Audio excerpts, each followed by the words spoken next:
சஹருடைய நியத்து நவைத்து சௌமகதின் அதாயம் நம்ம சொல்லி இருக்கிறோம். மதஹப் மறுப்பாளர்கள் இந்த நியத்து சரியத்திலே கிடையாதுன்னு சொல்லி ரத்ங்கிற வார்த்தையை அவங்க தீவிரமா கண்டிக்கிறாங்க. இதை பத்தி தங்களுடைய விளக்கத்தை எதிர்பார்க்கிறேன். அஸ்ஸலாமு அலைக்கும். வலைக்கும் அஸ்ஸலாம் வரஹ்மத்துல்லாஹ். விளக்கம் தருவார்கள். நாம் நோன்பு வைக்கும் போது நியத்து வைக்கிறோம். அதுல நவைத்து சௌமகதின் என்று நம்ம சொல்றோம். கது அப்படிங்கிற சொல் அதில் இடம்பெறுகிறது. இதைத்தான் சில பேர் கதுன்னு சொல்லக்கூடாது என்று கருத்தை தெரிவிக்கிறாங்க.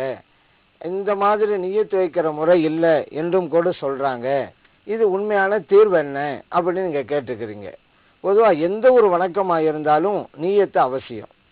நீயத்து இல்லைன்னு சொன்னா அவருடைய வணக்கம் அல்லாஹ்விடத்தில் அங்கீகரிக்கப்படாது. நீயத்து வைப்பது கட்டாயம். காரணம் என்னன்னு கேட்டா, இறைவன் குர்ஆனில் சொல்லும் பொழுது வமா உமிரு இல்லா லியஅபுதுல்லாஹ முஹ்லிஸீன லஹுத்தீன், எந்த ஒரு வணக்கமாக இருந்தாலும் இஹ்லாஸான நீயத்தோடு தான் அவர்கள் ஆற்ற வேண்டும் என்று அவர்கள் கட்டளையிடப்பட்டுள்ளார்கள் என்று அல்லாஹ் குர்ஆனில் சொல்றான். இப்போ வணக்கம் என்றாலே அங்க நீயத்து வரணும். இஹ்லாஸ்னா இறைவனுக்காகவே செய்வது என்கின்ற எண்ணத்தை கொண்டு வருவது, அதுதான் நீயத்து அப்படிங்கிறது. அது கட்டாயம் என்று அல்லாஹ் சொல்றான். வமா உமிருங்கிறான், கட்டளையிடப்பட்டுள்ளார்கள். மேலும் நபிகள் ஸல்லல்லாஹு அலைஹி வஸல்லம் சொல்றாங்க, இன்னமல் அஅமாலு பின்னியாத், செயல்கள் அனைத்தும் எண்ணங்களை பொறுத்ததுதான். புகாரிலே பதிவு செய்யப்பட்டிருக்கு. மேற்கண்ட வசனமும் இந்த ஹதீஸும் எந்த ஒரு வணக்கமாக இருந்தாலும் நீயத்து அவசியம்ங்கிறத தெளிவுபடுத்தி காட்டுது. நீயத்து என்பது மனதால் எண்ணுவது தான். அதை நாவாலே மொழிவது மிகவும் ஏற்றமானது. மனசுல எண்ணுகின்ற அந்த நல்லதை நம்முடைய நாவிலும் மொழிந்தால் மேலும் சிறப்பு தானே. அந்த வகையிலே தான் நாவிலே நாம் சொல்லுகிறோமே தவிர, நியத்து என்றால் அசல்ல மனதால் நினைப்பது தான், அதுல சந்தேகம் கிடையாது. அந்த ரெண்டும் சேருகின்ற போது மேலும் சிறப்படைகிறது அந்த நியத்து. அதனால தான் நம்ம நாவினாலும் மொழிகிறோம். அது நவைத்து சோமகதின் என்று நம்ம அரபியில சொல்றோம். இதை தமிழ்ல கூறும் பொழுது நாளை பிடிக்க அப்படிங்கிறோம். இங்கதான் சில பேர் சந்தேகத்தை எழுப்புவாங்க. ஏங்க நமக்கு மக்ரிப் ஆயிட்டாதான் ஒரு நாளுடைய தொடக்கம் வந்துருச்சுல, அப்ப அப்படிங்கும் பொழுது நோன்பு வைக்கிறதா இருந்தா இன்று பிடிக்க அப்படின்னு தானே சொல்லணும். அப்படிங்கும் போது நாளை பிடிக்க அப்படிங்கிறது எப்படி சரியாகும்? அதே போல கது அப்படிங்கிற அரபி சொல்லுக்கும் நாளைன்னு தான் அர்த்தம். நமக்கு தான் மக்ரிபுடைய நேரம் வந்துருச்சுல, இப்ப மக்ரிபுடைய நேரம் வந்துட்டாலே நம்முடைய நாளின் தொடக்கம் ஆரம்பமாயிட்டனால நம்ம இன்று பிடிக்கணும் தானே சொல்லணும். அப்படிங்கும்போது கதன் நாளைங்கிற வார்த்தை எப்படி பொருத்தமாகும்? இப்போ அரபி மொழியிலும் கதங்கிற வார்த்தை பொருத்தமானதா இல்லை. நீங்க தமிழ்ல சொல்லும் பொழுதும் நாளை பிடிக்கன்னு சொல்வது பொருத்தமானதா இல்லை அப்படிங்கிற சந்தேகத்தை சில பேர் எழுக்கிறாங்க. இப்படி ஒரு சந்தேகம் வர காரணம் என்னன்னு கேட்டா, கதுங்கிற அரபி சொல்லுக்கு எத்தனை மீனிங் இருக்கிறது என்று தெரியாதனால தான். அதே போல தமிழ்ல நாளை பிடிக்கங்கிறோம்ல, இந்த நாளைங்கிற வார்த்தைக்கு எத்தனை அர்த்தம் இருக்கிறது என்பது தெரியாதனாலதான் இப்படி ஒரு சந்தேகத்தை எழுப்புறாங்க. இப்ப கதன் அப்படின்னு சொன்னா நாளை, அடுத்த நாள் அப்படிங்கிற அர்த்தம் இருக்குதுங்க. அதே போல காலை அப்படின்னு அர்த்தம் இருக்கு. இந்த அரபி மொழியில கதா என்றாலே ரஹப சபாஹன், காலையில் சென்றான் என்றுதான் அர்த்தம். அப்ப காலைங்கிற அர்த்தம் இருக்குது.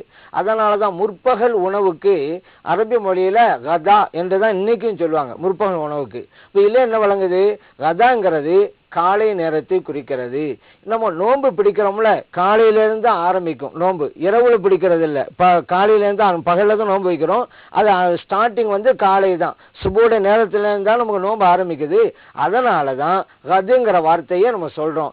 கதுன்னு சொன்னா காலை, காலையிலிருந்து நோன்பு நோக்க நான் நியத்து வைக்கிறேன். எவ்வளவு பொருத்தமான வார்த்தை பாத்தீங்களா கதுங்கிறதுக்கு.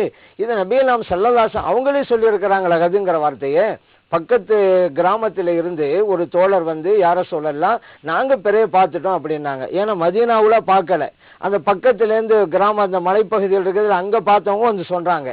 நபிகள் ஸல்லல்லாஹு அலைஹி வஸல்லம் அவர்கள் வந்த நபர் முஸ்லிம் தாங்கிறத ஊர்ஜிதம் செய்த பின்னால பிலால் ரலியல்லாஹு அன்ஹு அவங்களை கூப்பிடுறாங்க. யா பிலால் அஸ்ஸின் ஃபின்னாஸ் அன் யஸூமு கதன், மக்களுக்கு நீங்க அறிவிப்பு செய்யுங்க, அவங்க நாளைக்கு நோன்பு நோக்கட்டும் அப்படிங்கிறாங்க. இங்க நபிகள் ஸல்லல்லாஹு அலைஹி வஸல்லம் அவர்கள் கதன்கிற வார்த்தையை தான் யூஸ் பண்றாங்க. எப்போ? மக்ரிபுக்கு பிறகுதான். ஏன் பிற பார்க்கறதுங்கிறது மக்ரிபுக்கு மேல தானே, அந்த மக்ரிபுல தான் பாக்குறாங்க. அந்த இரவுல தான் நபிகள் ஸல்லல்லாஹு அறிவிக்கிறாங்க. நாளைங்கிற நாள் அடுத்த நாளுங்கிறது அல்ல, காலையிலிருந்து அர்த்தம். இப்ப நபிகள் நாம் ஸல்லல்லாஹு அலைஹி வஸல்லம் அவர்கள் உபயோகித்த கதன்கிற சொல்லைத்தான் நாமும் பிரயோகிக்கிறோம். நபிகள் நாம் ஸல்லல்லாஹு அலைஹி இரவு நேரத்துல தான் சொல்றாங்க கதுங்கிறது, அடுத்த நாள் அர்த்தம், காலையின் அர்த்தம்.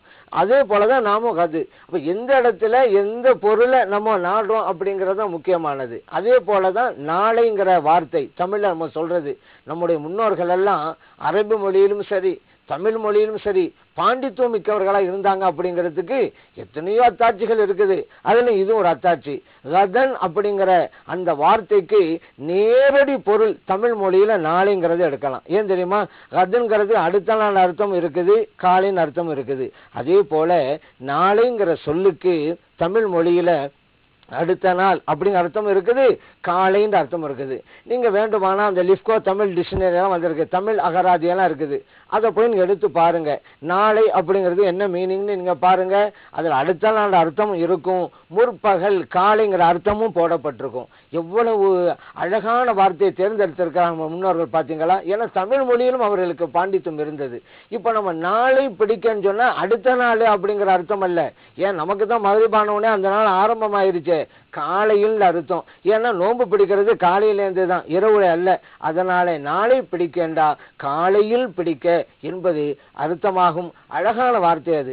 சில பேர் இந்த மீனிங்கெல்லாம் தெரியாதனால கதுங்கிறதுக்கு எத்தனை அர்த்தம்ங்கிறதும் தெரியல, நாளைங்கிற தமிழ் வார்த்தைக்கும் எத்தனை அர்த்தங்கிறது தெரியல. இவங்களுக்கு தெரிஞ்சதை அடுத்த நாள் அந்த ஒரு அர்த்தத்தை மட்டும் வச்சுக்கிட்டு சந்தேகத்தை எழுப்புறாங்க. அதனால இவங்கெல்லாம் என்ன செய்யறாங்க, நாளை பிடிக்குன்னு சொல்லாதீங்க, இன்று பிடிக்கன்னு சொல்லுங்க. ஏன்னா மதுரைபானவனதான் நாள் ஆரம்பமாச்சுங்கிறாங்க. அந்த இன்று பிடிக்கன்னு சொன்னாதான் மிகப்பெரிய பிழையாகும். அது காரணம் என்ன?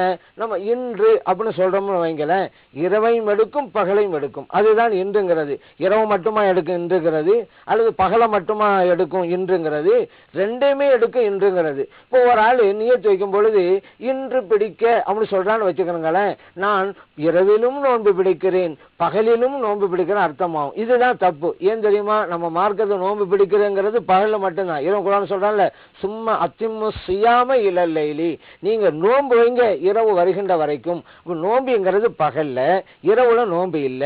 இவர் இன்று பிடிக்கன்னு சொல்லிட்டா நான் இரவிலும் நோன்பு வைக்கிறேன் பகலிலும் நோன்பு வைக்கிறேன், அந்த தவறான அர்த்தம் வந்துடும். ஆனா நாளை பிடிக்கண்டா பகலில் பிடிக்க மார்க்கம் எந்த நேரத்துல நோன்பு வைக்க சொல்லுதோ அந்த அர்த்தமாகும் என்பதை நாம் புரிந்து கொள்வோம்.